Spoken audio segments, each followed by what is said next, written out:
سيدنا إبراهيم وعلى آل سيدنا إبراهيم إنك حميد مجيد. اللهم صل وسلم وبارك على عبدك رسول الكريم رحمة للعالمين شافي المذنبين سيدنا مولانا نبينا محمد وعلى آله وآل بيته وأولاده وذريته وأزواجه وصحابه وأوليائه وأمته أجمعين كما صليت وسلمت وباركت ورحمت على سيدنا إبراهيم وعلى آل سيدنا إبراهيم إنك حميد مجيد.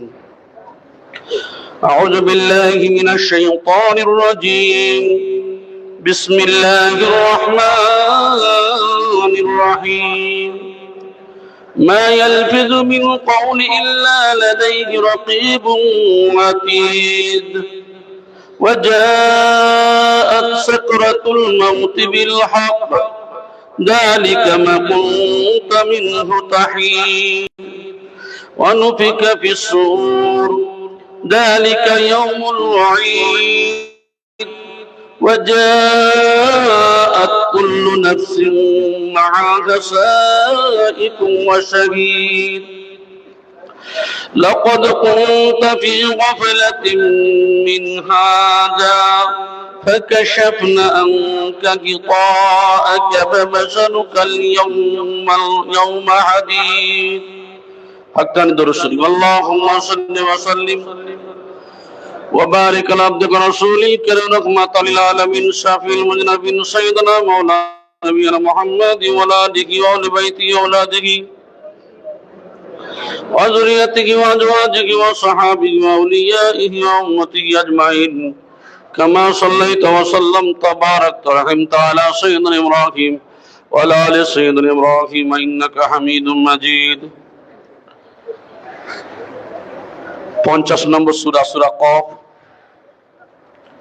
আয়াত নম্বর 18 কয়েকটা আয়াতে কারিমে পড়েছি। তবে এই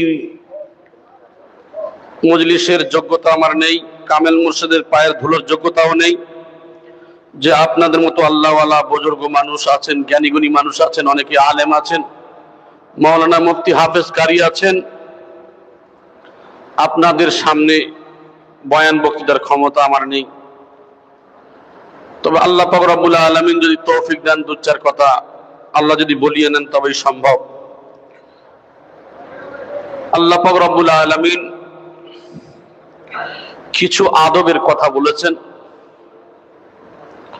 সেই সম্পর্কে আল্লাহ পাক রব্বুল আলামিন বলছে মা ইয়ালফিযু মিন কাওলি ইল্লা লাদাইহি রাকীবুন আতীদ। মানুষ যে কথাই বলুক না কেন, মানুষ যে কথা উচ্চারণ করুক না কেন,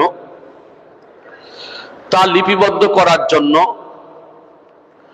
এই যে আল্লাহ পাক রব্বুল আলামিন কি করে রেখেছেন, প্রহরী দিয়ে রেখেছেন, ফেরেশতা দিয়ে রেখেছেন। এই প্রহরী আমাদের কি করে, আমাদের নিকটেই আছে। এই জন্য করে আমাদের যে কথাবার্তা, আমাদের জবানের যে ভাষা, বলতে গেলে কি করবে, খুবই সংযত হয়ে কথা বলতে হবে।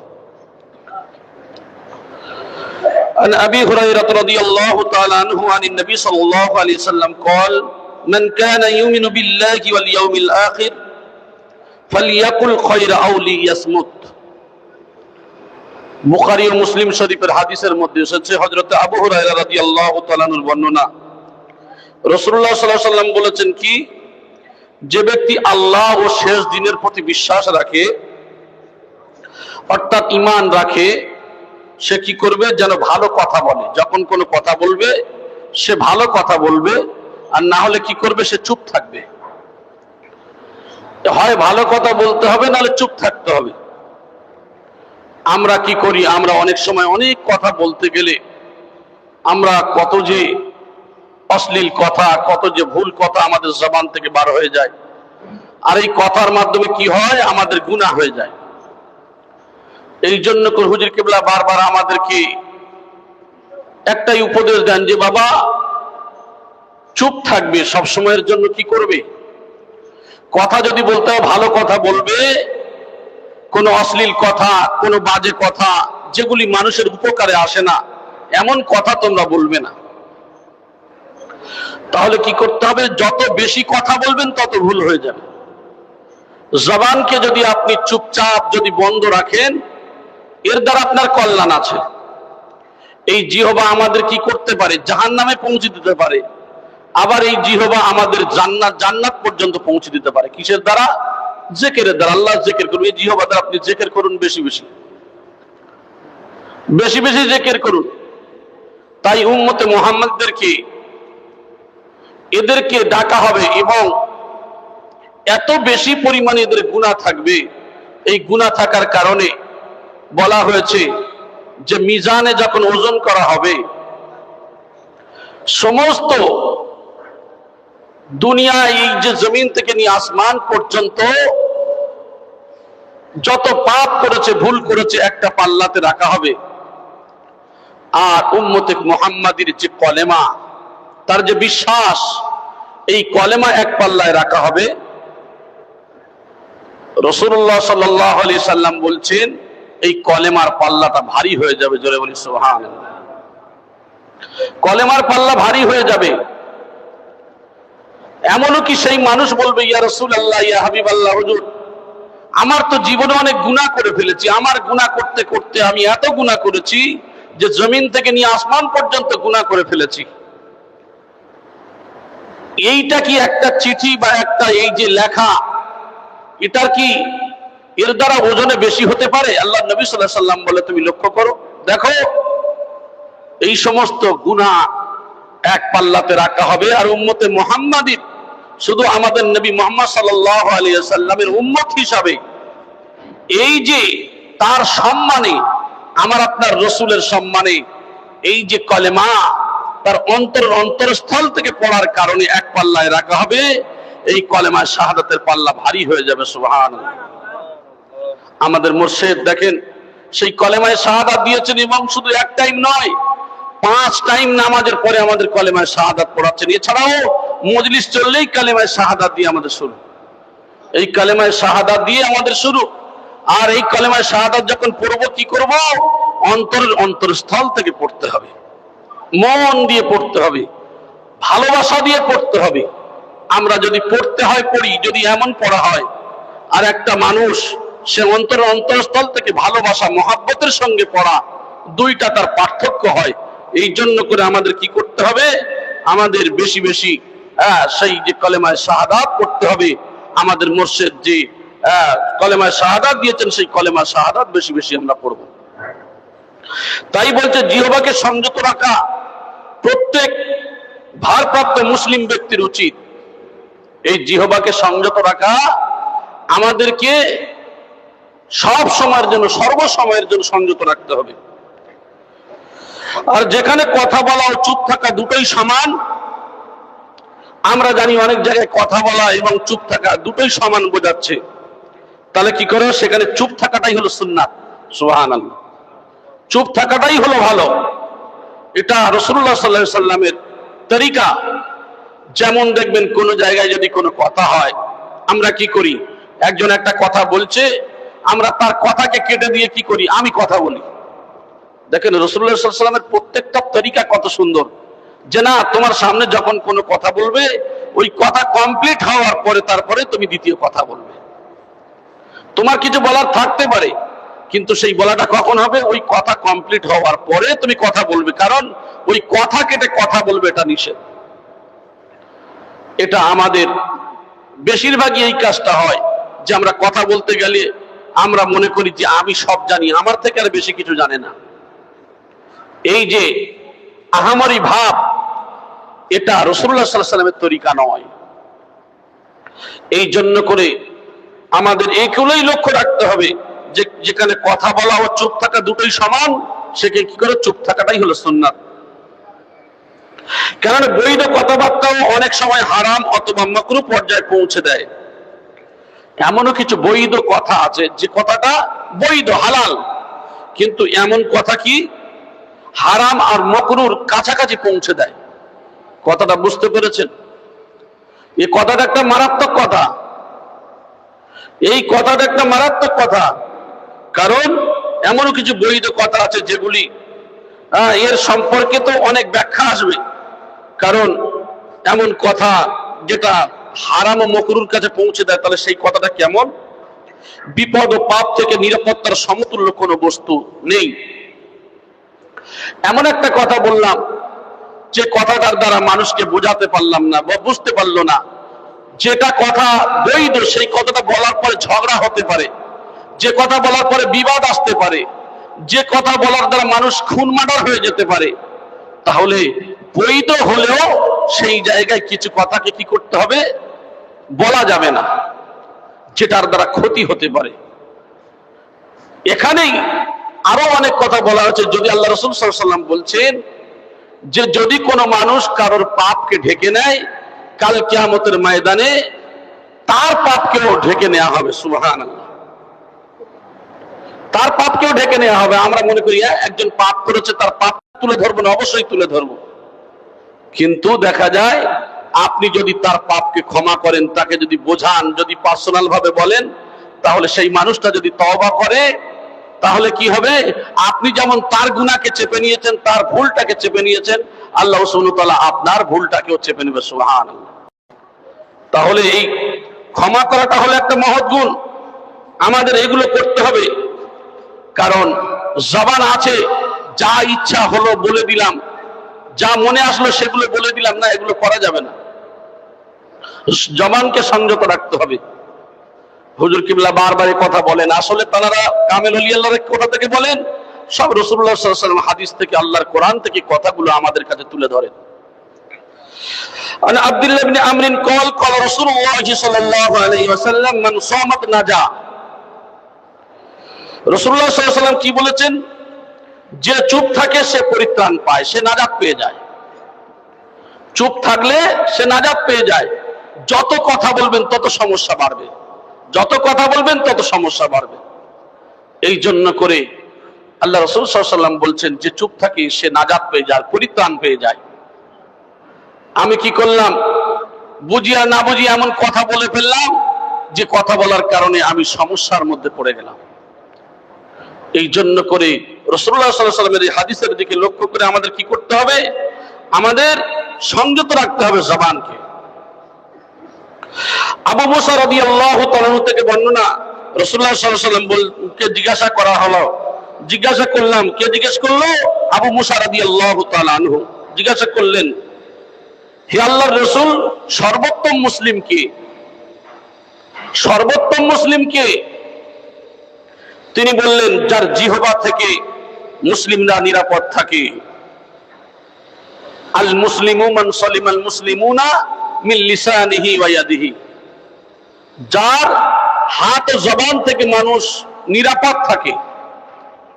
এখানেই লক্ষ্য করে দেখেন, এই জবানের দ্বারা মানুষকে আমরা একটা কথা বলে দিলাম, সে মানুষটা কষ্ট পেয়ে গেল। এই যে কষ্ট পেয়ে গেল, না, আমাদের কি করতে হবে? এর থেকে সাবধানতা অবলম্বন করতে হবে। অনেক ভাইয়েরা আসেন, যারা নতুন ভাইয়েরা আসেন এই দরবারে, আসার পরে তারা জানেন না, হয়তো এমন জায়গায় পা দিয়ে দিল যেখানে সে জুতো পায়ে দিয়ে উঠে গেল। আমরা অনেকেই মানুষ এমনই যদি করি যে আপনি এটা জানেন না এখানে কেন পা তুলে ফেললেন, এমন ভাষা দিয়ে এমন ভাবে কথা বললেন, সে নতুন মানুষ ভাবছে না জানি আমি কি অপরাধ করে ফেললাম রে বাবা। দেখেন, এখানে আপনি যে দায়িত্বে আছেন বা আপনি যে ভালো কাজটা করছেন, বরং যে ভাই মেহরবানি করে এখানে এই পা দিতে গেলে খালি পায়ে জুতোটা নিচে রেখে আপনি ধাপের উপরে পা দেন কেন? এই জায়গাটা পবিত্র জায়গা, নাপাক যেন না হয়ে যায়, ওই যে জুতার ধুলাটা যেন না উঠে যায়। একটা মানুষকে সুন্দরভাবে আপনার সাবলীল ভাষা দিয়ে যখন বোঝাবেন, তার মন মস্তিষ্ক তার এই দরবারে আসার পরে সে চিন্তা করবে এই দরবারটা কত বড় আদবের দরবার আছে, আদবের দরবার আছে। আপনার শুধু এই ক্ষেত্রে নয়, আপনার বসা, কোনো ভাই যদি এসে বসার জায়গা না পায় তার বসার জায়গা করে দেওয়া, আর যিনি বসবেন তারও চিন্তা ভাবনা করতে হবে যে এই জায়গায় বসার যোগ্য জায়গা আছে কিনা। আমরা কি করলাম? শেষে আসলাম, এমন পরিস্থিতি করে জায়গা করে নিলাম, দেখা যায় মানুষকে ডিস্টার্ব করলাম।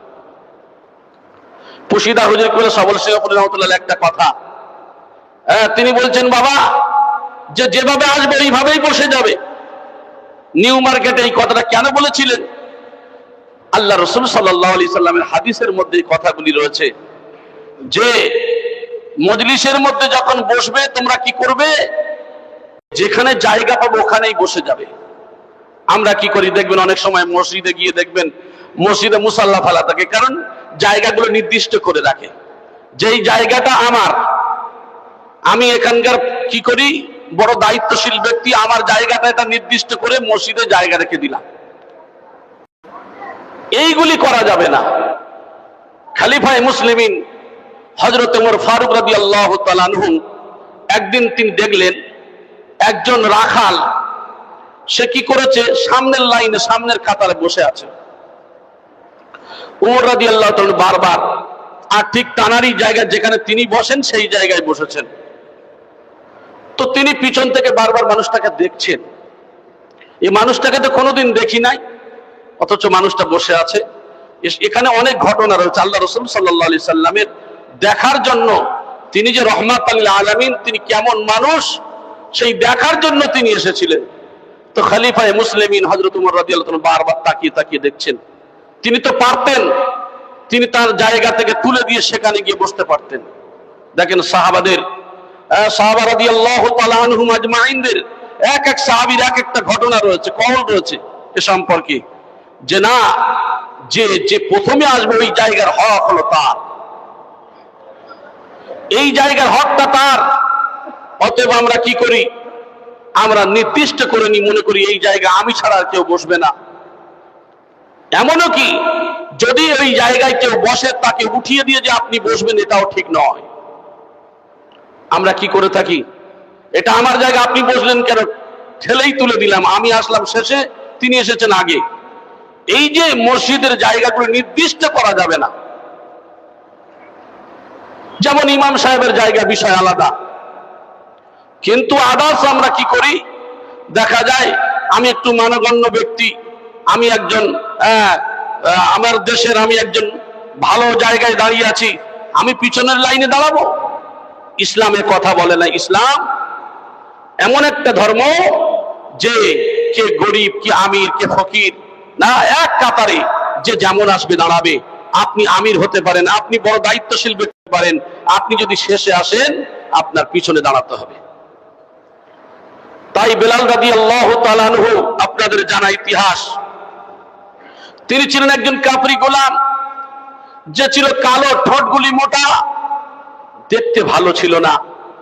কিন্তু সেই বেলাল রাদিয়াল্লাহু তাআলা নবীর প্রতি যে ভালোবাসা, যে মহব্বত, এত অত্যাচার করা হয়েছিল, শেষ সময় পর্যন্ত তিনি আমার আপনার রাসূলের মহব্বতে ভালোবাসায় জীবনকে, আল্লাহর রাস্তায় জীবনকে কুরবানি করেছেন। জোরে বলি সুবহানাল্লাহ। এমনকি রাসূলুল্লাহ সাল্লাল্লাহু আলাইহি ওয়াসাল্লাম যখন রুখসাত হলেন, বেলাল রাদিয়াল্লাহু তাআলা সুদূর মদিনা থেকে তিনি চলে গেলেন, নিজের দেশেই চলে গেলেন।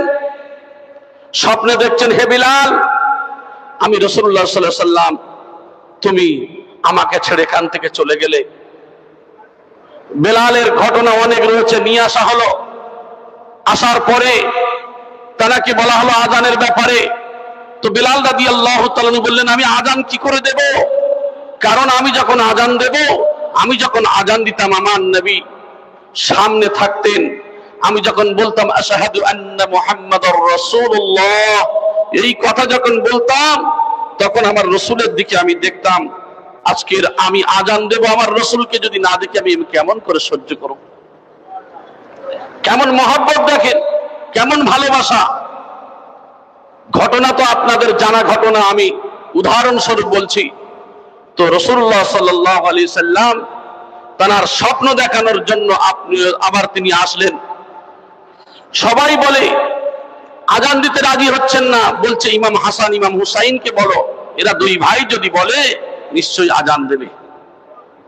তারপরে তারা যখন বললেন, তিনি আজান দিলেন, আশহাদু আন্না মুহাম্মাদুর রাসূলুল্লাহ, এই কথা যখন বললেন, তখন হযরতে বেলাল রাদিয়াল্লাহু তাআলা জমিনে পড়ে গেলেন।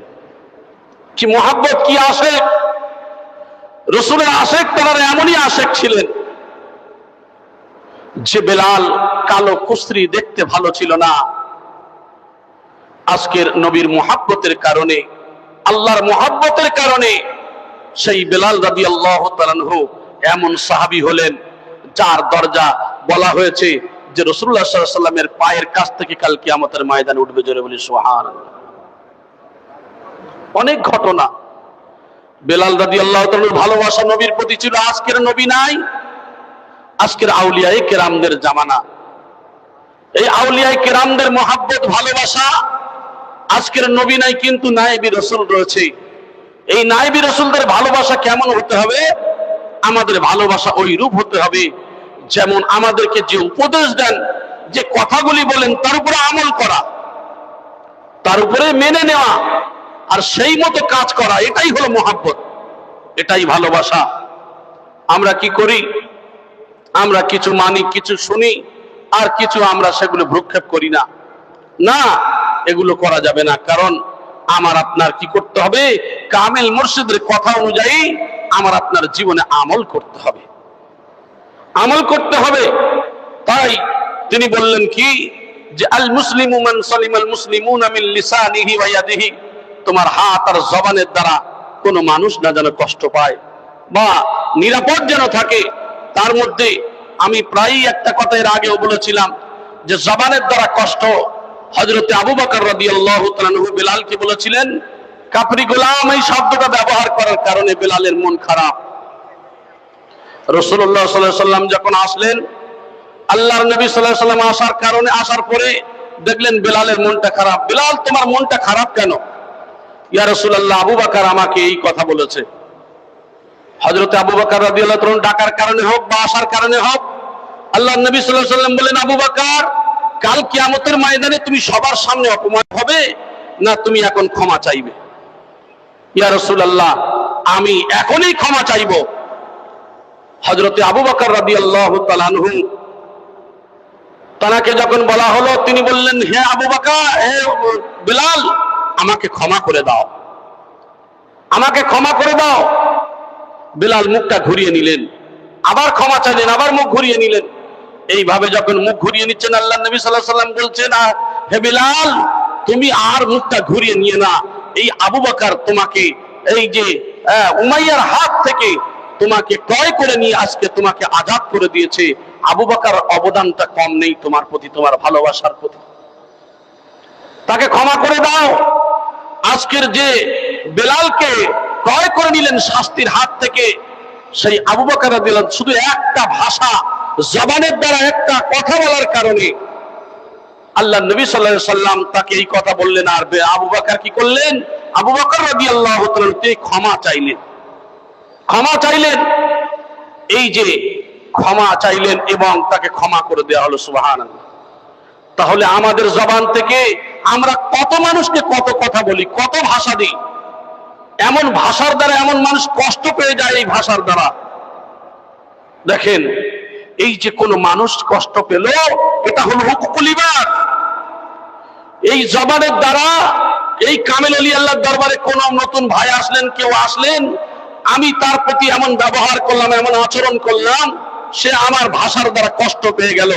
এবং এই কষ্ট পাওয়ার কারণে মানুষটা তখন মনে করছে আমি এমন একটা দরবারে গিয়েছি যে আখলাক চরিত্র এমন। এই যে কথাটা বলার কারণে সে বললো, এই দরবার থেকে সে ফিরে গেল। দেখেন, একটা হক দরবারে আসার পরে আমার আচরণ, আপনার আচরণের দ্বারা মানুষটা কষ্ট পেয়ে সে ফিরে গেল, সে হকের কাছ থেকে সরে গেল। আজকের এর জন্য আমরা কতটা দায়ী। এই জন্য করে আচার আচরণটা ঠিক ওই তরিকা, আমার আপনার রাসূল সাল্লাল্লাহু আলাইহি ওয়াসাল্লামের যে তরিকা রয়েছে, আমার কামেল আলী আল্লাহর যে তরিকা রয়েছে, এই কামেলিনদের তরিকা অর্থাৎ রাসূলের তরিকা, এটা স্বয়ং আল্লাহ সুবহানাহু ওয়া তাআলা যেভাবে চলতে বলেছেন সেই পথ অনুসরণ অনুকরণ করা, এটাই আমাদের প্রত্যেকের উচিত। এই জবানের দ্বারা কষ্ট কাউকে দেওয়া যাবে না। আর কি? ওয়াইয়াদিহি, হাতের দ্বারা কষ্ট। হযরতে উসমান গনি রাদিয়াল্লাহু তাআলা আনহুর কাছে একটা বাচ্চা অভিযোগ আনলো, হুজুর, ইয়া খলিফায়ে মুসলিমিন উসমান, আমাকে ওই বাচ্চাটা আমার মেরেছে। উসমান রাদিয়াল্লাহু তাআলা তাকে ডেকে নিয়ে তার কানে হাত দিয়ে পাক দিয়েছে। দেওয়ার কারণে সে বলছেন, হুজুর, আমি দোষ করিনি, আমি এ কথা বলিনি। এই কথা বলার পরে যখন উসমান গনি রাদিয়াল্লাহু তাআলা আনহু তিনি চলে গেলেন, তার কানে গায়েবী ভাবে আওয়াজ ভেসে আসছে, হে উসমান। বলছে, হুজুর আমি কোনো দোষী নয়, আমি দোষী নয়। এই শব্দ যখন কানে ভেসে আসে, উসমান গনি রাদিয়াল্লাহু তাআলা ঘুমাতে পারছেন না, বিছানায় শয়ন করেছেন, ঘুমাতে পারছেন না, উঠে গেলেন। উঠে চলে আসলেন সেই বাচ্চার খোঁজে। আস্তে আস্তে করে দেখতে পেলেন সেই যে বাচ্চা অভিযোগ করেছিল তার সঙ্গে দেখা। বলছে, বাবা ওই যে বাচ্চাটাকে তুমি মার খাইয়েছিলে, ওই বাচ্চাটা কি কোথায় আছে তুমি কি জানো? আর সত্যিকারে কি সে অপরাধী ছিল? বলে, হুজুর আপনি যদি আমাকে না কিছু বলেন, আমি বলছি আসলে সত্যিকারেরও দোষী ছিল না। আরে বাবা তাকে ডাকো। কোনো কথা না জানিয়ে উসমান গনি রাদিয়াল্লাহু তাআলা ওই বাচ্চাকে ডাকলেন। ওই বাচ্চা আসার পরে উসমান গনি রাদিয়াল্লাহু তাআলা তিনি কি করছেন? তিনি ক্ষমা চাইছেন, ক্ষমা চাইছেন। অতএব উসমান গনি রাদিয়াল্লাহু তাআলা তাকে কি করলেন? এই যে নিজের বাচ্চার হাতটা ধরে কানে হাত দিয়ে পাক দিয়ে নিয়ে আর বলছে, আমাকে মাফ করে দাও। বলছে, আপনি তো কোনো অন্যায় করেননি, আমি আপনাকে ক্ষমা করেছি। বলে, না ক্ষমা নয়, আপনি আমার কানে হাত দিয়ে পাক দিয়ে নিন। উসমান গনি রাদিয়াল্লাহু তাআলা বাচ্চার হাতটা ধরে নিজের কানে হাত দিয়ে পাক দিয়ে নিয়েছে। জোরে বলি সুবহানাল্লাহ। হাক্কানি দরুদ শরীফ। আল্লাহুম্মা সাল্লি ওয়া সাল্লিম ওয়া বারিক আলা আবদিকা রাসূলিল কারীম রাহমাতাল লিল আলামিন শাফিল মুযনিবিন সাইয়্যিদিনা মাওলানা ওয়া নাবিয়িনা মুহাম্মাদ ওয়া আলা আলিহি ওয়া আলি বাইতিহি ওয়া আওলাদিহি ওয়া যুররিয়াতিহি ওয়া আজওয়াজিহি ওয়া সাহাবিহি ওয়া আউলিয়াইহি ওয়া উম্মতিহি আজমাইন কামা সাল্লাইতা ওয়া সাল্লামতা ওয়া বারাকতা ওয়া রাহিমতা আলা সাইয়্যিদিনা ইব্রাহিম ওয়া আলা আলি সাইয়্যিদিনা ইব্রাহিম ইন্নাকা হামিদুম মাজিদ।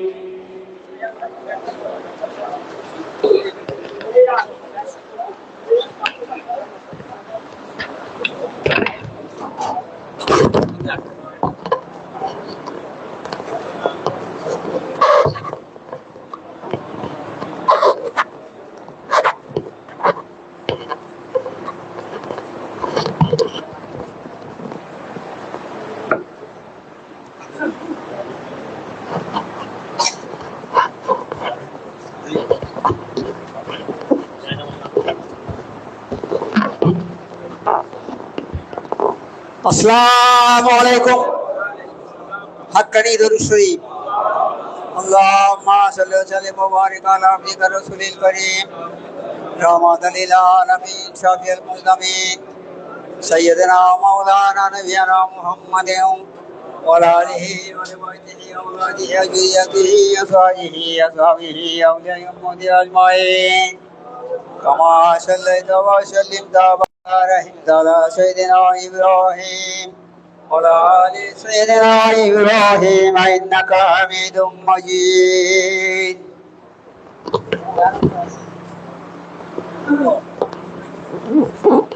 اللهم صل وسلم وبارك على عبدك رسول الكريم رحمة للعالمين شفيع المذنبين سيدنا مولانا نبينا محمد وعلى آله وعلى بيته أولاده ذريته أزواجه أصحابه أولياء أمته أجمعين كما صليت وسلمت وباركت ورحمت على